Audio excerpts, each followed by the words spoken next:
Our next speaker from the neuroscience department is Sabrina Gomez, and the name of her speech is Sink or Swim, Rethinking Performance Under Pressure.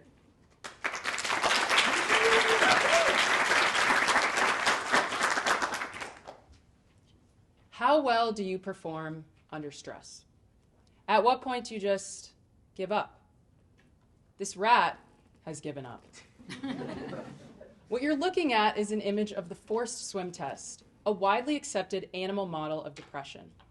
It rests on the assumption that when a rodent stops swimming and instead floats motionless, it is depressed. Research using the forced swim test has found that when rodents are stressed prior to the test, they spend more time motionless.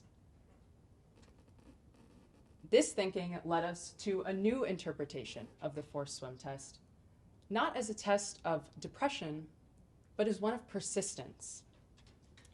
Maybe this motionless rodent isn't depressed, but just gave up. And that is where my research comes in. We took this reinterpretation and said, what if we translated it to a human study? What could we learn? Now, obviously, we can't take Amherst students and throw them into a tank of water in the neuroscience lab and see how long it takes them to give up. So we got creative. Let me set the scene. You are in a windowless basement lab in the late evening. A single piece of paper lies face down in front of you.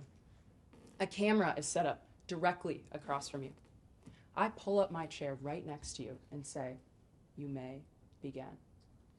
Now, on the other side of that blank sheet of paper is a hidden picture task. But here's the catch.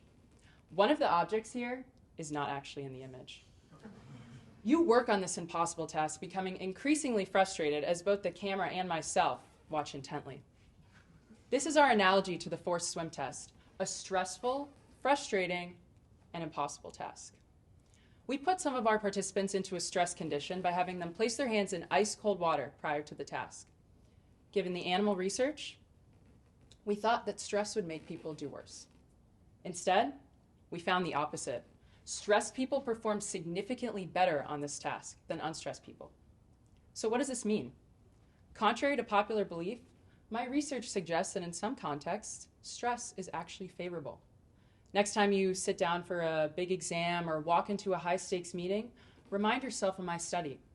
That stress you're feeling could actually be helping you. We need to change the narrative around stress.